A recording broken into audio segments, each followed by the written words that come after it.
My son said it so easily, like commenting on the weather.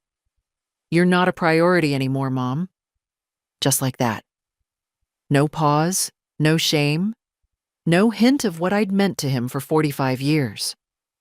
I stood by the kitchen counter, holding a tray of homemade lasagna I'd baked for them, him, his wife, the kids. It was still warm in my hands, and suddenly, I didn't know what to do with it. They didn't know I was in the hallway. I had just let myself in, like I always used to. I still had my spare key, though something told me I wouldn't for much longer. I heard voices from the living room, low and fast, just enough to make me pause.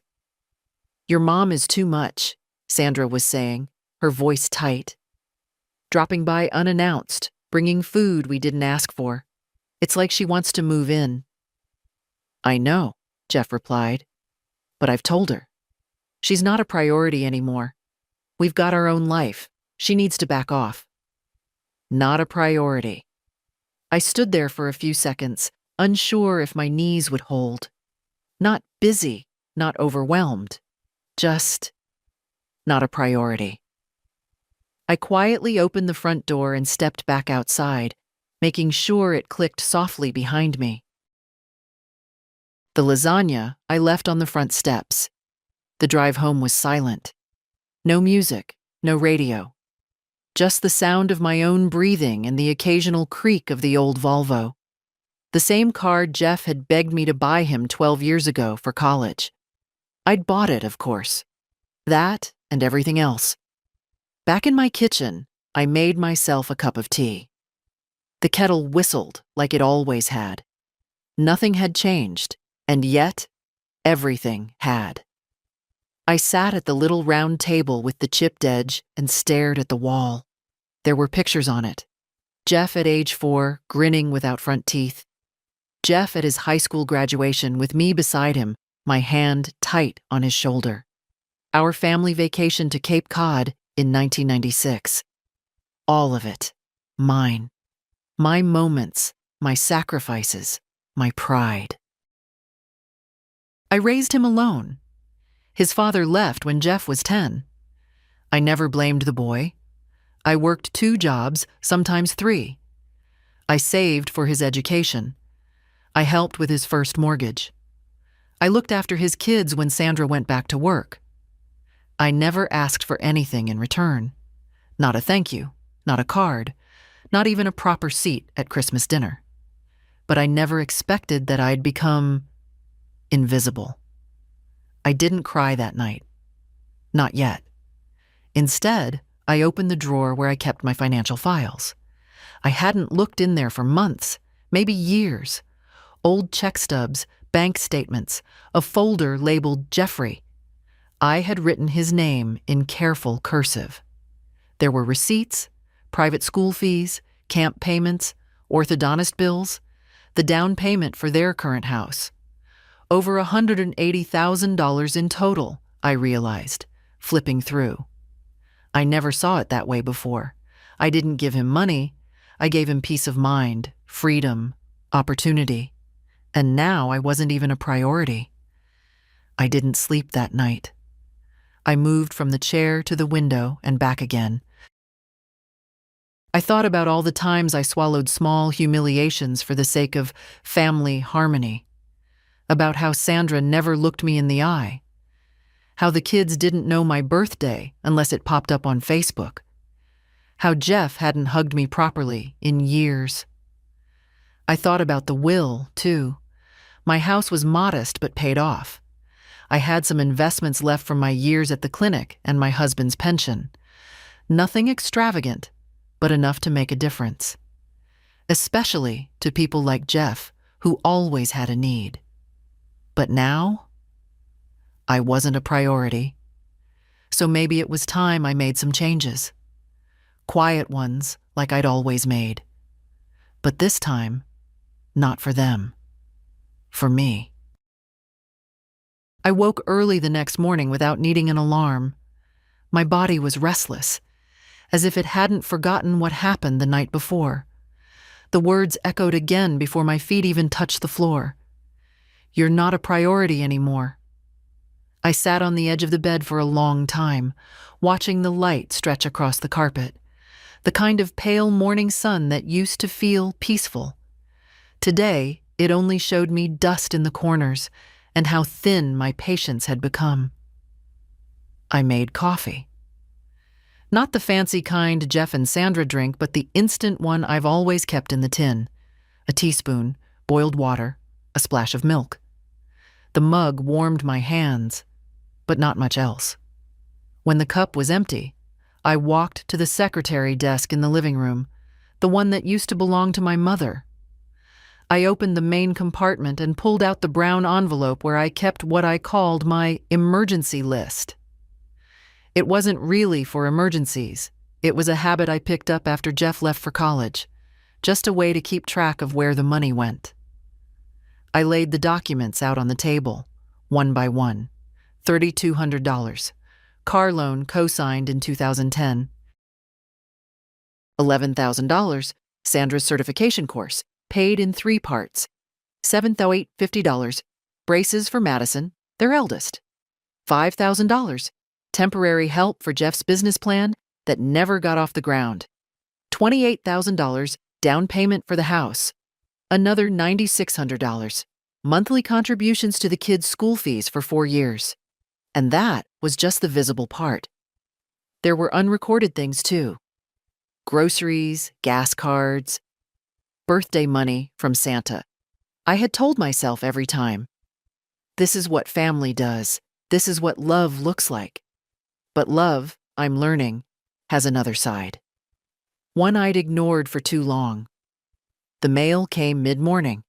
I heard the slot click, and a stack of envelopes thudded to the floor. Among them was a glossy invitation with gold lettering. You're invited. Sandra's business launch event. I wasn't sure whether to laugh or tear it in half, so I did neither. I slid it under the newspaper and walked away. Around noon, I decided to leave the house. I needed air. I put on my walking shoes and my old beige cardigan and headed toward the park. It was quiet there, as always. A few joggers, a couple walking a dog. Ducks making lazy paths across the pond. I sat on a bench where Jeff once took his first steps. I remembered the way he wobbled forward, arms outstretched, and collapsed into my arms, giggling. I had cried that day, overwhelmed by joy. Now I sat in the same spot, feeling something like grief. I stayed there for over an hour. When I got home, I called my bank. The woman on the other end had a bright, rehearsed voice. Good afternoon, Riverlands Bank. How can I assist you today? Yes, I said calmly. My name is Lynette Baxter. I'd like to speak with someone about pausing my automatic transfers and reviewing the power of attorney on my accounts. There was a pause. Certainly, Ms. Baxter. One moment, please. A minute later, a man named Gerald came on the line. He asked for some details, then politely confirmed, yes, I had several monthly transfers going to my son's household. Utilities, tuition contributions, one insurance policy. He read them off like items on a grocery list. I'd like them all suspended, I said. Immediately. Suspended, he repeated. All of them? Yes, every single one. He hesitated. Do you need time to reconsider? We can schedule. No, I interrupted gently. I've considered it for years. I'm only acting on it now. Understood, he said. We'll initiate the pause today, pending your signature at the branch. Thank you, Gerald. He was quiet for a moment, then added, Ms. Baxter, is everything okay? I smiled a little. Yes, I think for the first time in a long while, it is. When I hung up, the house felt different. Not empty, not yet peaceful. But something had shifted. I made myself lunch, a simple sandwich and an apple, and ate it at the table where I had once hosted Christmas dinners for 12. I remembered the laughter, the paper crowns, Jeff carving the turkey like he was the man of the house. I let the memories rise, and then I let them go. That evening, I took out the file labeled Will and Estate. I placed it on the desk, opened it, and picked up a pen. Tomorrow, I'd call my lawyer. The lawyer's office hadn't changed in years. Same wood-paneled walls, same framed certificates, same ticking clock above the door that made every silence feel longer. Gerald Monroe had handled my affairs since before Jeff got married. He was a steady man, the kind who didn't smile unless he meant it, and didn't ask more questions than needed. "I'd like to update my will," I said, placing the folder on his desk. He opened it slowly, nodding. "Anything specific you'd like to change?" "Yes. I want to remove my son as primary beneficiary, and I want to create a trust for my granddaughter, Lucy." He paused mid-note, then looked up. "Is this recent?" I smiled faintly. "It's been coming for a long time. I just hadn't found the courage to face it." Gerald didn't ask more. Instead, he laid out the options, speaking in his measured voice. We discussed revocable versus irrevocable trusts, lifetime clauses, contingency details. It felt clinical, but I was grateful for that. There was something about being treated like a client instead of a pitiful old woman that made the air easier to breathe. As we worked through the paperwork, my mind drifted to Lucy. 18 last spring. Always kind, always thoughtful. She was the only one who ever visited without being asked. She brought books, sat on the couch with her knees curled under her like a cat, and listened when I spoke. Really listened. I'd once given her a silver locket that belonged to my mother. She hadn't taken it off since. By the end of the meeting, Gerald gathered the documents into a neat stack. "We'll have everything finalized within the week," he said, "and I'll update the power of attorney as well." "Yes," I nodded. "Remove Jeffrey." He hesitated again. "You sure?" "I'm sure." When I left the office, the sun had dipped lower in the sky, casting long shadows across the sidewalk. I walked slowly to the corner, stopped at the bakery, and bought myself a small peach tart. It felt almost silly, but I hadn't bought anything just for me in years. At home, I made tea and sat on the porch. The tart was sweet and flaky, and I ate it slowly, watching the street as children biked by in pairs. For a moment, I felt like a woman again, not just a mother or a grandmother or a source of money and help. Just Lynette, a person with a name and a voice. The phone rang around 6. I recognized the number before I picked up. "Jeff." "Hi, Mom," he said. His voice was oddly upbeat, the way it gets when he wants something. "Hey, Sandra and I were thinking, are you free this weekend? Maybe come over for brunch? Lucy'll be there." There was something careful in his tone, something rehearsed. I could almost hear Sandra pacing behind him, whispering lines. They'd found out. About the accounts. About the lawyer. Something had shifted. "I'll let you know," I said. He paused, surprised. "Is everything okay?" "I think so," I replied. "Why?" "No reason, just, you sound different." "I feel different." Another pause. "Well, let me know." We hung up. I stared at the phone a moment longer, then placed it back in its cradle. That night, I didn't sleep. But it wasn't the old kind of sleepless, the restless, heavy kind. It was clearer, quieter. I spent the small hours sorting through things I hadn't touched in years. Photo albums, notebooks, letters Jeff had written from college, back when he still needed me. One particularly creased one read, "Thanks, Mom. I couldn't have done this without you." I ran my fingers over the words, remembering the boy who'd written them, and wondering when exactly he'd disappeared. At some point, I pulled out the sweater I'd been knitting. I hadn't touched it in months. Pale blue for Lucy. She had picked the yarn herself on one of our walks downtown. By dawn, I had finished the left sleeve. Saturday arrived with pale sun and an unexpected knock on the door. I wasn't dressed yet, still in my robe, hair pinned sloppily, the kettle barely whistling on the stove. I opened the door just a crack, expecting maybe the neighbor with misdelivered mail, but it was Lucy. "Hi, Grandma," she said softly, holding up a brown paper bag. I brought scones, fig and walnut. I stepped back without a word and let her in. She moved like she always had, light-footed and quiet, placing the bag on the kitchen counter, opening cupboards without asking, setting out 2 plates and butter. I liked that about her, how she didn't ask if she could help. She just did.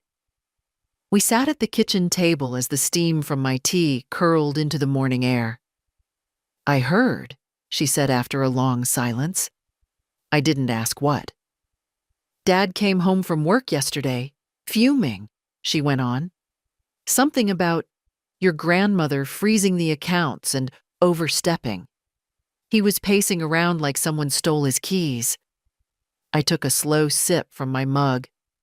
"He kept saying it wasn't fair, that you didn't tell him, that you were being dramatic." I looked at her. "Do you think I'm being dramatic?" Lucy broke a scone in half. "I think you're being overdue." I smiled then, really smiled. She reached across the table and touched my hand. "I'm glad you finally did it, Grandma. You've given them enough. Dad doesn't see it, but I do. All of it. The rides, the tuition, the grocery bags, the way you were always on call for their life." I swallowed against something rising in my throat. "I always thought," she continued, "that if you disappeared one day, they wouldn't notice right away. But the bills would." She said it without cruelty, just truth. The silence stretched. Then softly, I asked, "Are you ashamed of me?" Her head snapped up. "What?" "Jeff said I'm not a priority anymore, that I'm too involved. Too much." I paused. Sometimes I wonder if I've made myself ridiculous in giving so much, expecting something back. Lucy's eyes filled with something fierce and sad. "You're not ridiculous. You're rare." The kettle clicked off. I got up to make a fresh pot of tea, needing the movement. My hands shook only slightly now, but it was a steady sort of shake. One I knew how to carry. Lucy stayed until noon. We didn't talk about money again. We talked about the sweater I was making her, about her classes, about a boy she liked, Jonas, a music major who wore too many rings but made her laugh. When she left, I stood at the window and watched her walk down the street. She looked back once and waved.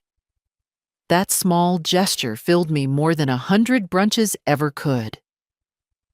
The rest of the day passed slowly. I did laundry, changed the sheets, watered the hydrangeas. And then, sometime after 4, I remembered something that made my chest tighten. Tomorrow was Sandra's birthday. I used to keep a note in my planner. I'd buy her flowers, always lilies, and a gift certificate to that skincare place she liked. One year, I even baked her favorite cake from scratch, despite the arthritis in my hands. This year, I hadn't bought a thing, and for once I didn't feel guilty. I wondered if they'd notice, if they'd call and ask if I'd forgotten, if they'd be surprised to learn I hadn't, that I simply chose not to act. At 7, the phone rang. I didn't answer. At 7:30, another ring. Then a text. "Hi, Mom. Just wondering if you're feeling okay. Sandra sends her love." I didn't reply. Instead, I opened the drawer where I kept my old notebooks, the ones with grocery lists and half-written poems. I found one page from last winter, just a line I must have written in a moment of pain. They only love the part of me that gives. I stared at the sentence for a long time. Then on the line beneath it I wrote, "Let them learn to love the part that doesn't." Sunday morning began with a breeze carrying the scent of cut grass through the open window. I stood barefoot in the kitchen, slowly slicing an apple. The house was quiet. So quiet it felt like it was listening to me breathe. That silence had once frightened me. Now it felt like a clean page. By noon, I'd received 3 more texts from Jeff. "Mom, did you get my message? Sandra's wondering if you're okay. Call when you have a moment, please." Not a single mention of her birthday, just vague concern, suspiciously timed, as if it were ticking alongside a realization. At 2:15, the doorbell rang. I wasn't expecting anyone. I paused mid-sweep, my broom still in hand. I glanced through the peephole. It was Jeff. I didn't hesitate. I opened the door.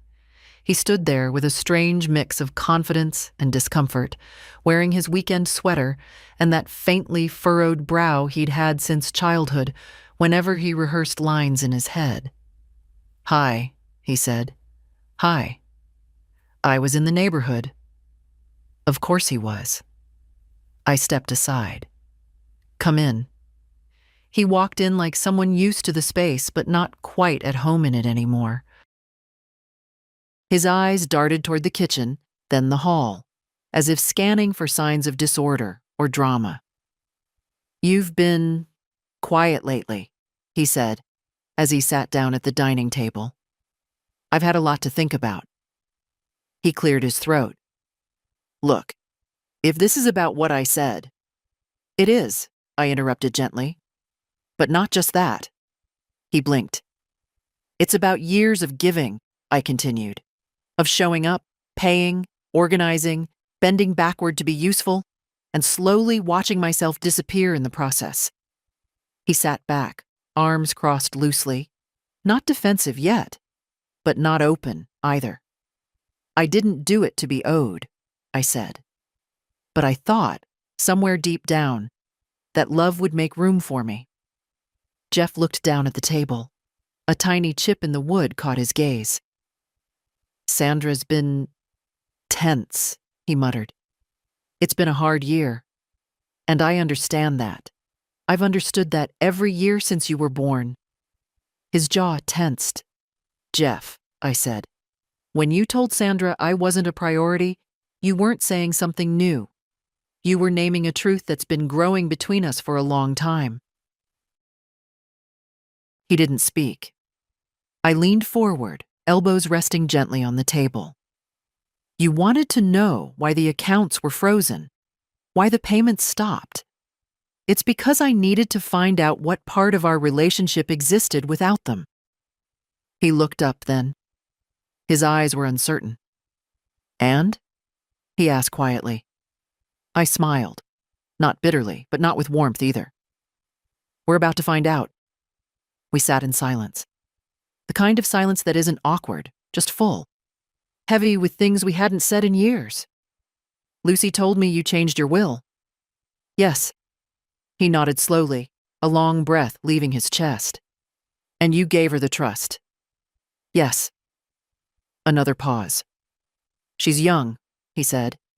"She doesn't know how complicated this all is. She knows enough to show up.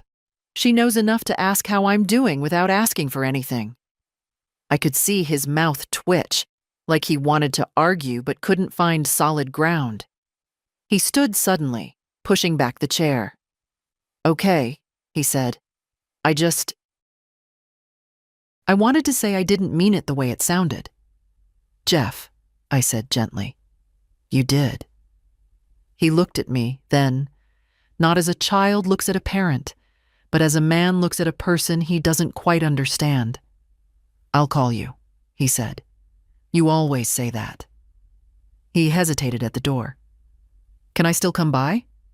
Of course, as my son, not as my dependent. He nodded once. Left. When the door closed behind him, I let myself sit still for a long time. My tea had gone cold on the counter. I didn't reheat it. The visit hadn't hurt as much as I feared, but it hadn't healed anything either. It simply clarified. Later that evening, I took out a clean page in my notebook and wrote, "There are wounds that don't bleed, they just reshape you." On Monday, I stayed home. Not because I was tired, though I was. Not because I had chores, though I did. I stayed home because I wanted to know what quiet felt like when it wasn't forced. It rained that morning, a steady, cleansing kind of rain. The kind that makes you want to light a candle for no reason. I did just that. Cinnamon-scented, from a drawer I rarely opened. I brewed tea, not from habit, but from choice, and sat by the window with my knitting in my lap. The sweater for Lucy was nearly done, just the hem and buttons left. By noon, I checked the mailbox. It was habit, mostly. Bills, junk mail, a flyer about roof repair. Then a pale blue envelope without a return address. Inside, a folded card, plain on the outside. Inside, Sandra's handwriting. Lynette. I'd appreciate a conversation when you're ready, about recent decisions. I believe misunderstandings have caused some damage. I hope we can repair things. Sandra. I read it twice, then slid it back into the envelope and placed it under the stack of coupons I'd never use. There was no, "I'm sorry," no, "we've hurt you," just misunderstandings, as if I'd misplaced a receipt, not been sidelined in my own life. By mid-afternoon, the phone rang. Not Jeff, not Sandra, Lucy. "Hi, Grandma," she said. Her voice was softer than usual, cautious. "Dad came home really quiet yesterday. Did he tell you he visited?" "Yes. He looked like he'd been through something." I smiled faintly. "He has." She was quiet for a moment. "He said you were different." "I am." "Different how?" I stopped believing that loving someone means losing yourself. Lucy was quiet again, then slowly. "I'm glad you didn't lose yourself for me." I let that sit between us for a long breath. After we hung up, I returned to the living room. It was getting darker, the clouds thick and silver. I lit another candle, opened the windows just a crack, and let the breeze carry in the scent of wet pavement and pine. I thought about Sandra's note, about Jeff's silence, about how some people apologize with words and others just leave the door cracked open and wait. But I wasn't waiting anymore. Instead, I found the manila envelope from Gerald Monroe, my lawyer. The trust documents were there, notarized, final. I held them for a moment, not like a weapon, but like a shield. I had something of my own now, not just money, but boundaries, direction, a new chapter that didn't start with someone else's needs. That night, I pulled out an old shoebox from the top of the closet. It held all the letters I'd written and never sent. Mostly to Jeff, a few to myself, one addressed to who I was before everything. I read one from 2012.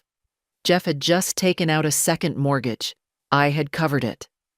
The letter was short. "I hope this helps. I know you're trying. I just want you to know that I see you.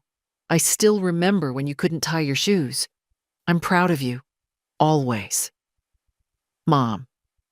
I folded it again, pressed the edges tight. I wasn't sorry for giving, but I was done believing that giving should be endless. That evening, I wrote a new letter. To the woman who made it through. You were never just a mother. You were a builder, a healer, a compass. They forgot, but you didn't. And now you remember. Let that be enough. I placed it in the box. on top of all the others. Then I turned off the lights, sat by the open window, and listened to the rain. Tuesday morning brought a strange quiet. Not silence. There were birds outside, the low hum of a lawnmower on the next street, the usual tick of the hallway clock, but a different kind of stillness inside me. Not sadness, not numbness, just a calm that came from having no more illusions left to lose. I spent most of the morning in the sunroom. That was always my favorite spot, even when no one else seemed to care for it.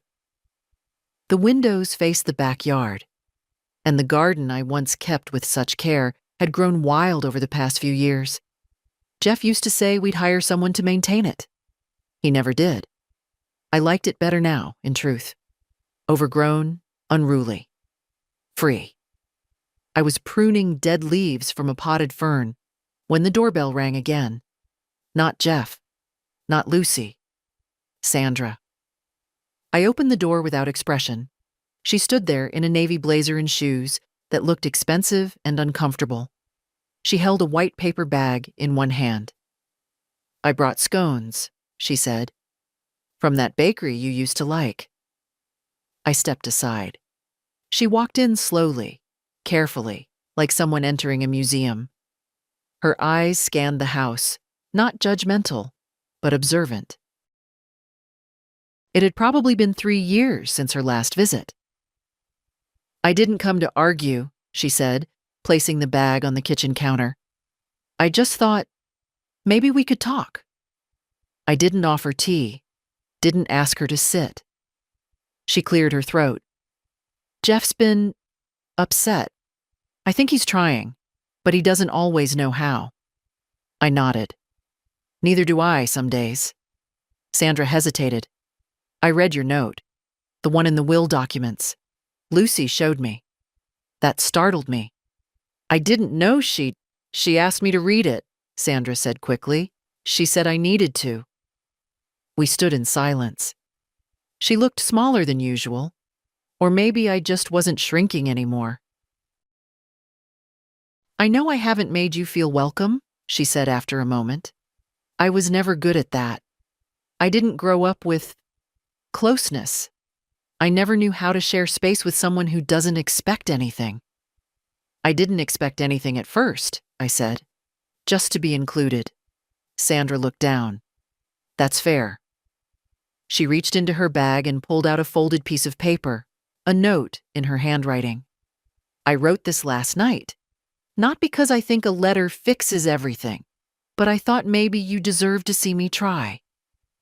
I took the note and placed it on the table without opening it. Not out of coldness, but because I wasn't ready to believe her yet. Maybe later.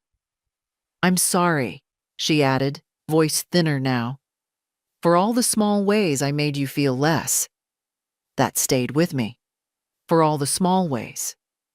She left quietly after that. No hugs, no promises. Just a quiet exit, and a quick, almost fearful glance over her shoulder, as if she wasn't sure whether I'd call her back or let her go. I didn't call her back, but I did sit at the table staring at her note for a long time. Later that day, Lucy came by again. She didn't mention Sandra's visit. Instead, she pulled out a book and started reading aloud while I finished the last stitch on her sweater. By sunset, the hem was done. "I've never had something made just for me," she said, pulling it on. It was a little loose, the way she liked. She twirled once in the hallway mirror. I looked like someone loved me. "You do," I said softly. She hugged me then, not politely, not briefly, fully, like I wasn't someone fragile but someone solid. When she left, I finally opened Sandra's letter. It wasn't long. Just a few lines, written in that neat script of hers.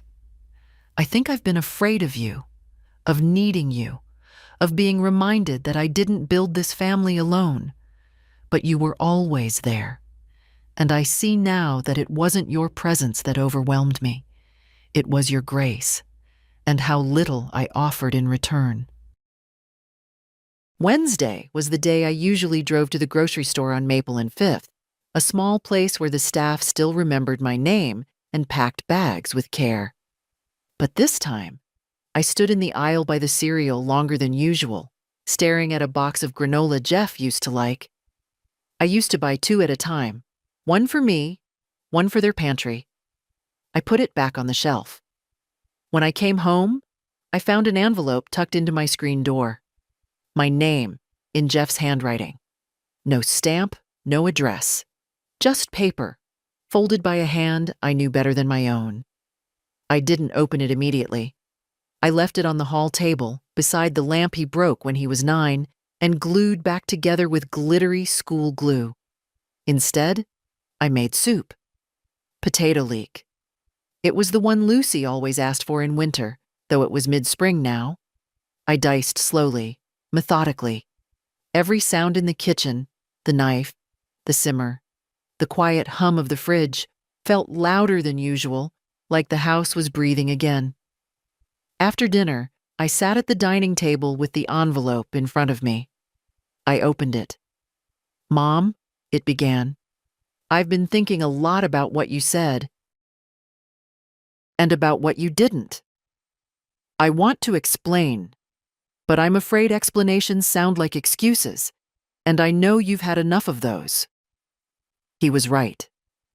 I think I let Sandra's boundaries become mine. I let our pace become a wall between us.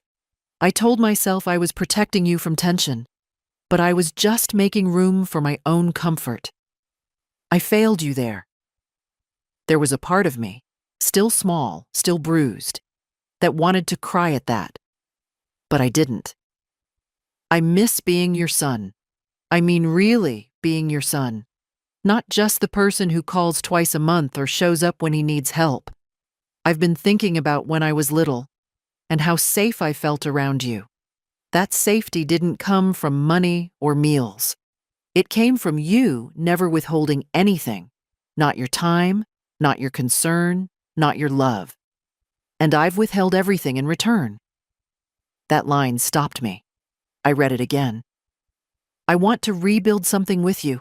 I don't know how. But if you'll let me, I'd like to try. Not because I want back what I lost, but because I want to learn how to give the way you did, even if it's late. It ended there. No signature. No love, Jeff. Just that single sentence. Even if it's late. I folded the letter carefully and placed it in the shoebox with the others. Not to bury it, but to hold it close. It didn't undo the past, but it meant the silence might finally be cracking. That night, I dreamed of the backyard as it once was. Jeff at 7, chasing fireflies. Lucy, smaller, in a dress with pockets, clapping when one landed on her palm. I stood at the porch, watching. There was no fence, just grass and light, and a breeze that didn't sting. When I woke, the air was still warm, and I wasn't afraid of hoping. Thursday afternoon brought an unexpected visitor. I was folding laundry in the den when I heard the knock, 2 sharp taps, then one softer, like someone unsure if they should be there. I opened the door, expecting Lucy, or maybe even Jeff again. But it was my neighbor, Miriam. She and I had shared a fence for over 30 years, traded tomatoes and gossip in equal measure, but we'd drifted in recent years. I don't think we'd had a real conversation since her husband passed. "I saw someone slip a letter in your door yesterday," she said, stepping inside without waiting. "Didn't look like junk mail." "It wasn't," I replied, motioning toward the kitchen. She sat at the table like she'd never stopped doing it, resting her elbows on the worn wood. Her eyes were still sharp, though her hair had gone whiter than mine. "So?" she asked. I poured her tea. "So what? Did he apologize?" I raised an eyebrow. "You knew?" Miriam snorted. "Lynette, we've both lived too long not to notice the ways our children stop looking at us. They stop needing us, yes, but worse, they stop respecting us. That's harder to bear. I sat across from her, suddenly 12 years old again, being lectured by someone who knew better. I never told you, she continued, but my son once asked me to sell my house and move into an age-appropriate facility. Said it would be easier for everyone. You know what I said? I shook my head. I wiped your behind for 3 years. You can let me die in my own house. She smiled, unbothered. He didn't bring it up again.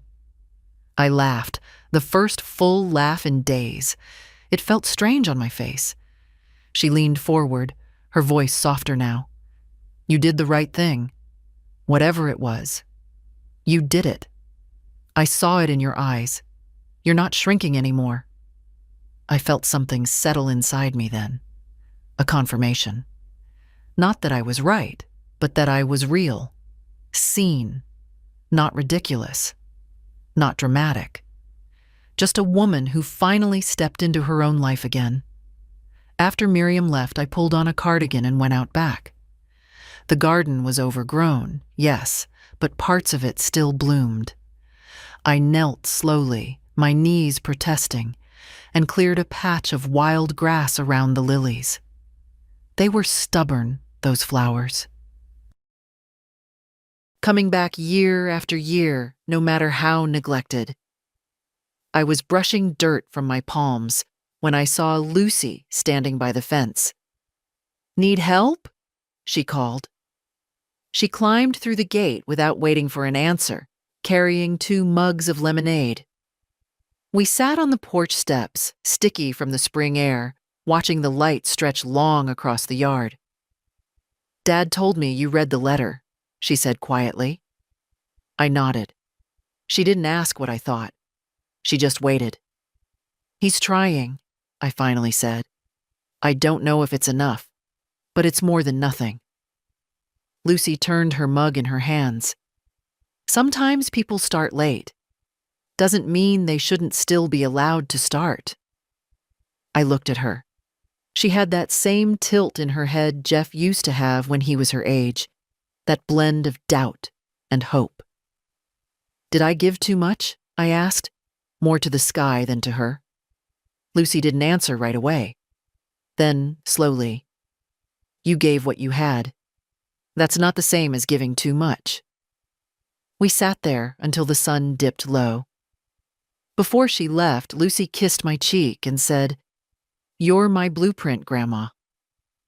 And somehow, that mattered more than anything else I'd heard all week.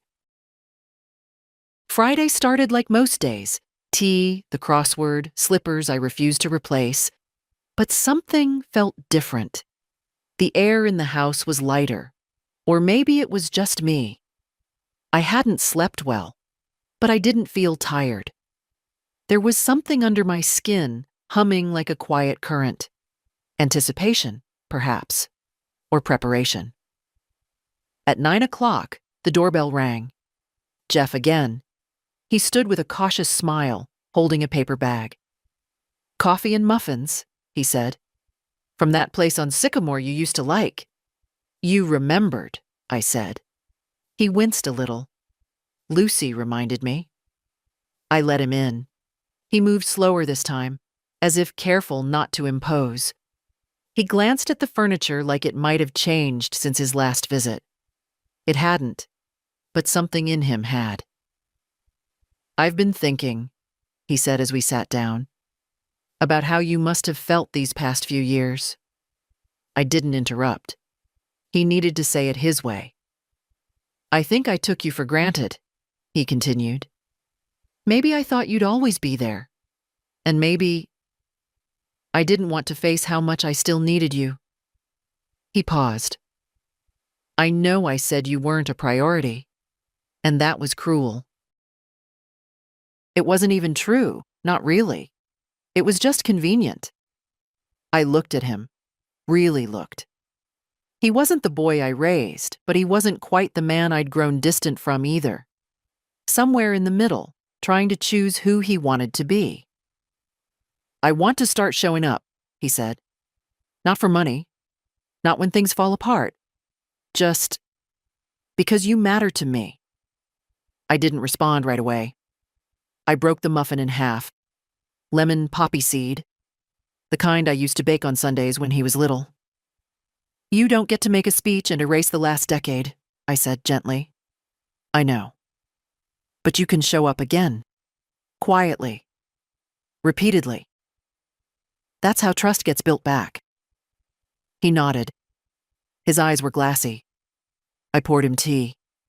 It was the first time I'd done that in years without feeling obligated. We spent the rest of the morning talking about nothing and everything. The neighbor's new dog. A roof leak he was finally fixing. Lucy's plan to apply for grad school. Ordinary things. Soft things. As he was leaving, he stopped at the door. I know you changed the will, he said. I met his eyes. I didn't come to ask you to change it back. I raised an eyebrow. I came to ask if someday, when you're ready, we could talk about what it means to earn a place in it. That stunned me more than any apology could. Later, I sat at my desk and opened the drawer that held the updated documents. I didn't touch them. Just looked at the folder, then closed it again. That evening, I made dinner for one. But I set 2 places. Not because I expected anyone, but because I was no longer shrinking to fit an empty chair. Saturday came with sunshine and birdsong, the kind of morning that used to slip past unnoticed.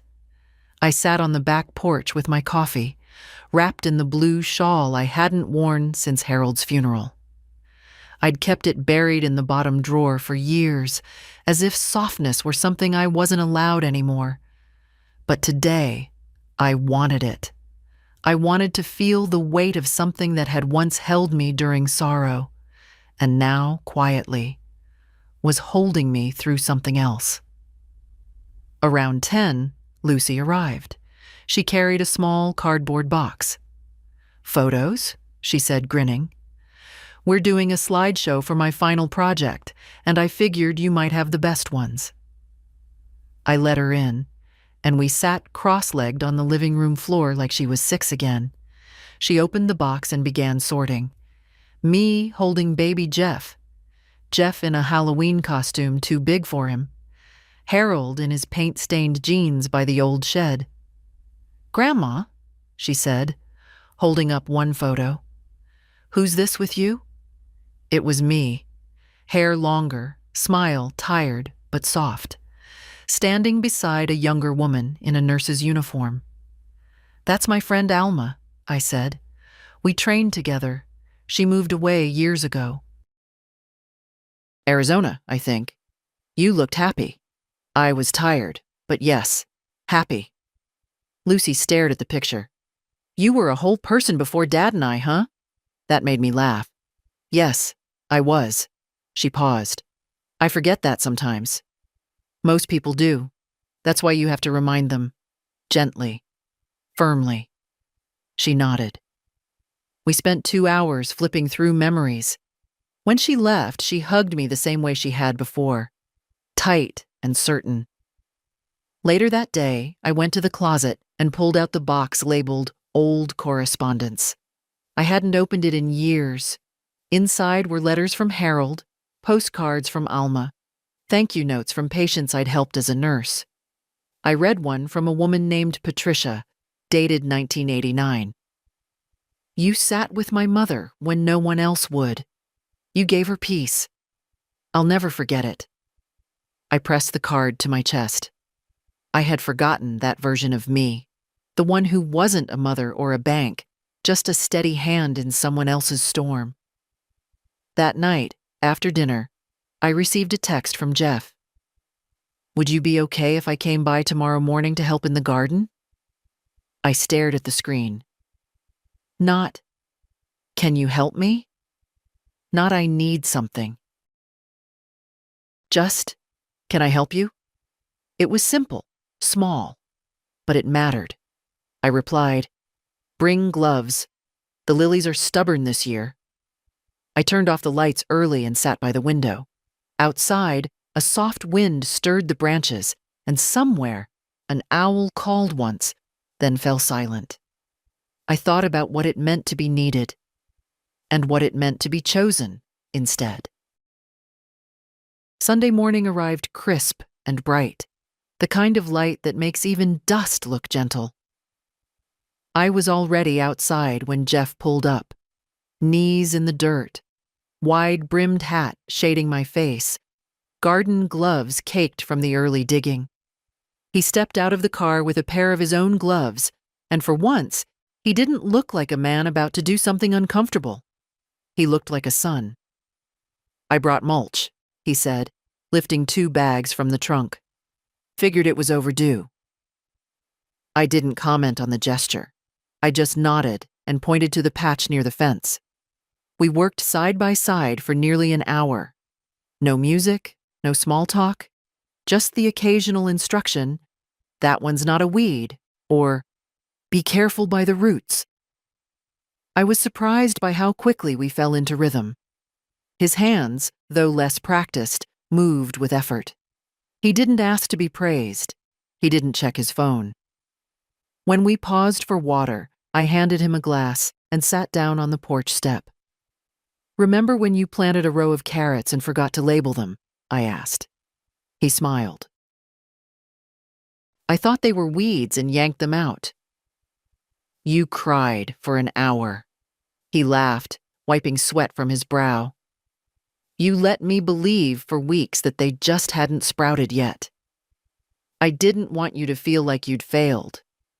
He sat beside me then, a little closer than before. "You always covered for me," he said quietly. "Even when you shouldn't have." I didn't respond. Not with words. After a long moment, he said, "I don't want that anymore. I want to see things as they are, even when it's uncomfortable." That mattered more than any apology. Later, while he pulled weeds, I trimmed back the climbing ivy. The sun had risen higher and the air was warmer now, but not heavy. I moved slower than I used to, but I didn't feel old. I felt steady. When we finished, he stood and looked at the yard. "It's coming back," he said. "It was always here," I replied. "Just needed space to breathe." He nodded, then asked, "Can we do this again next week?" I looked at him. "Do you want to?" "Yes," he said. "I do." That afternoon, after he left, I showered and changed into a dress I hadn't worn in years. Pale green, soft cotton. I let my hair dry in the sun and sat by the open window with a fresh notebook. On the first page, I wrote, "Today, my son worked beside me, not because he had to, not because I asked, because he wanted to. There is a difference between being needed and being valued. I am learning it late, but I am learning it." I closed the notebook and placed it in the desk drawer, beside the trust papers and the letter from Sandra. That evening, Lucy called. "I saw Dad's shoes in the garage.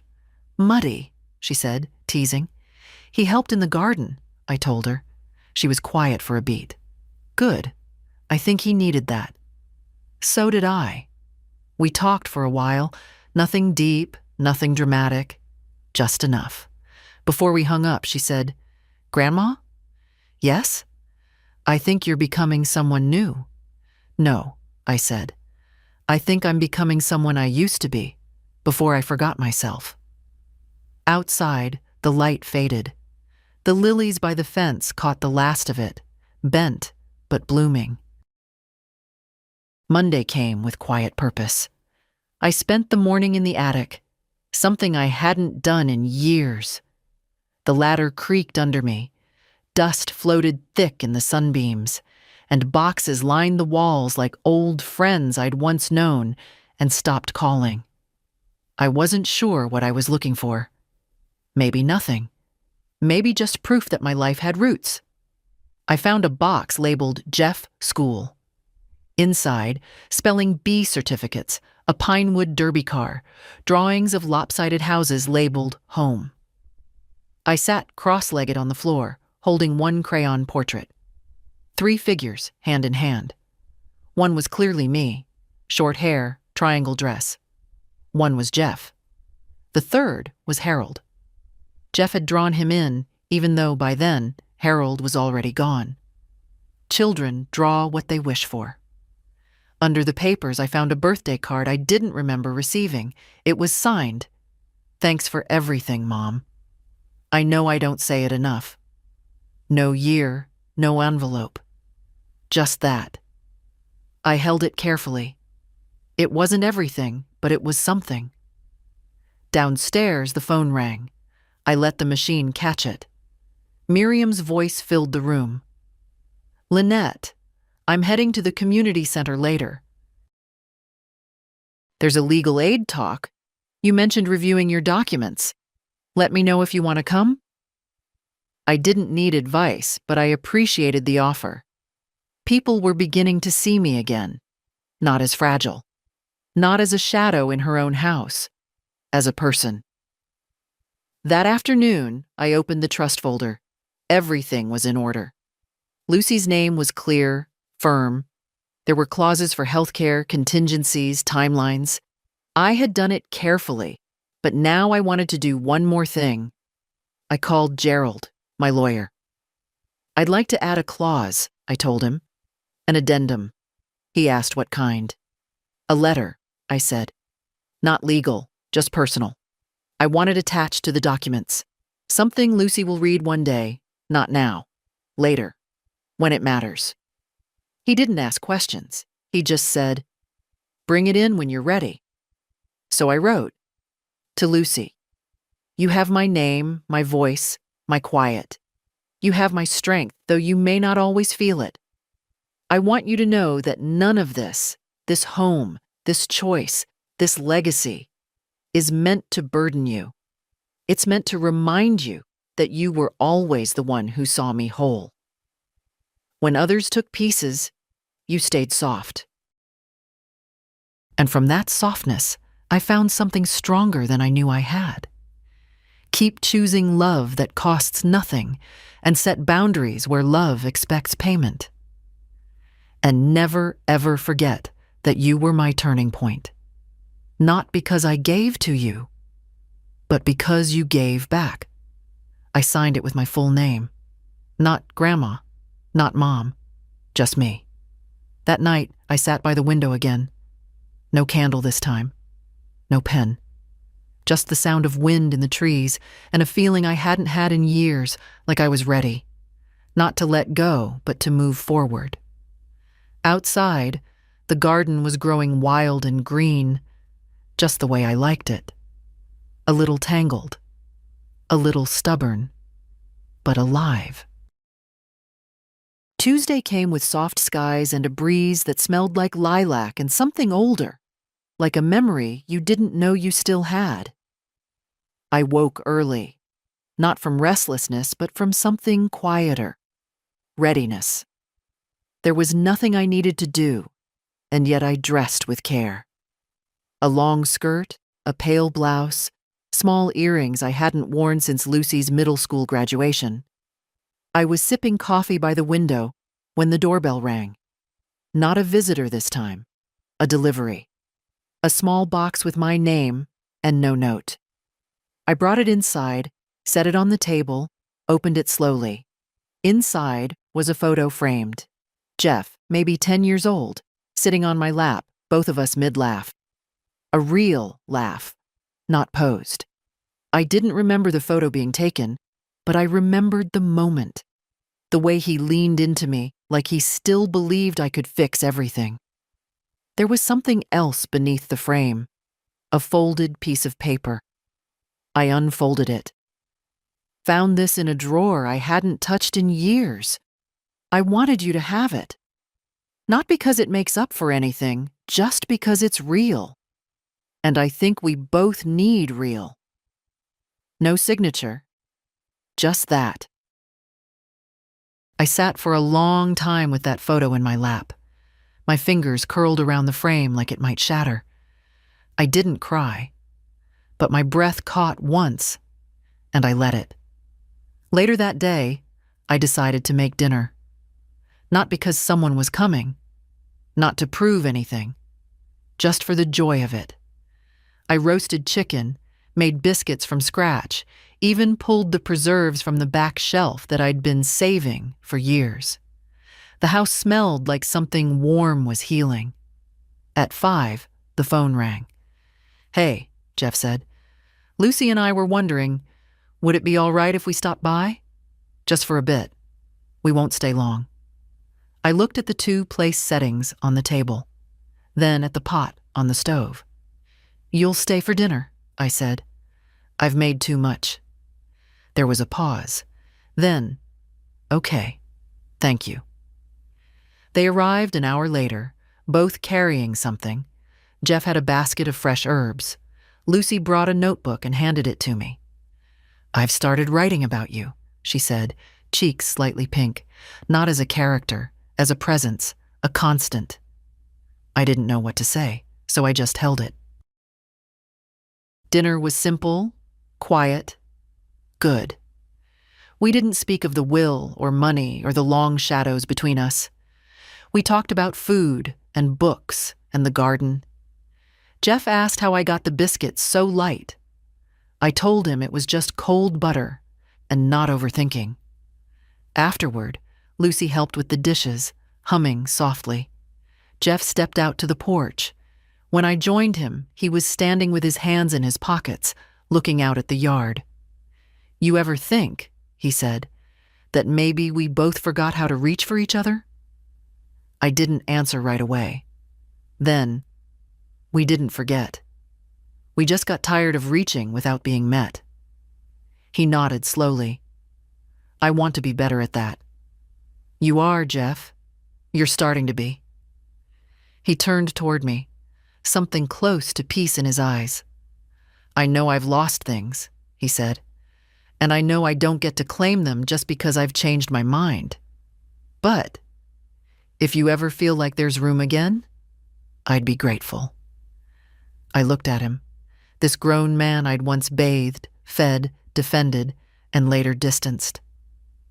"There's room," I said, "but not the kind you fill by accident, the kind you earn by staying." He nodded.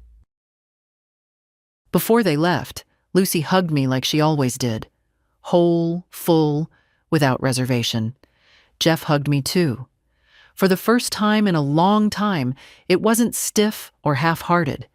It was a son's hug. After the door closed behind them, I stood in the kitchen with the leftover warmth still in the air. I picked up Lucy's notebook and opened to the first page. She is not a symbol. She is not a ghost. She is the breath between generations, the silence that holds the weight, and the hand that never dropped the thread. I closed the book, heart full in a way I hadn't felt in decades. Tomorrow, I would walk to the post office. I had a letter for Gerald. Not to change anything, just to add one more clause. One that said, "In case he truly comes home, not just to visit, but to stay, I would like to leave the door unlocked." Wednesday morning, I woke with the light already spilling across the floor. No alarms, no plans. Just a full breath and the steady rhythm of my own feet as I moved through the house. I opened windows. I changed the linens. I watered the lilies. It felt like ceremony, though no one else would have seen it that way. By mid-morning, I walked to the post office with the letter for Gerald. A final adjustment to the documents, not to change the will, but to expand it, to acknowledge something living. Not forgiveness, not reversal, just possibility.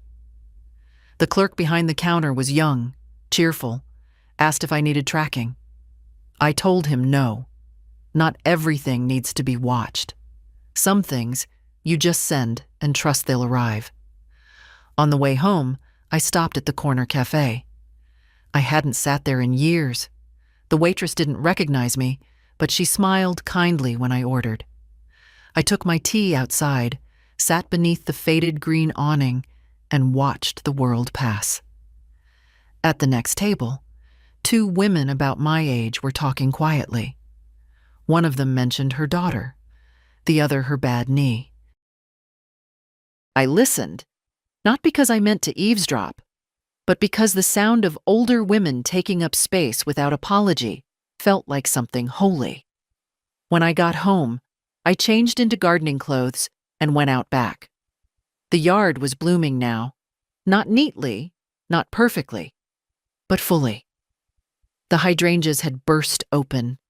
The lilies swayed in the breeze like they'd been waiting for someone to notice.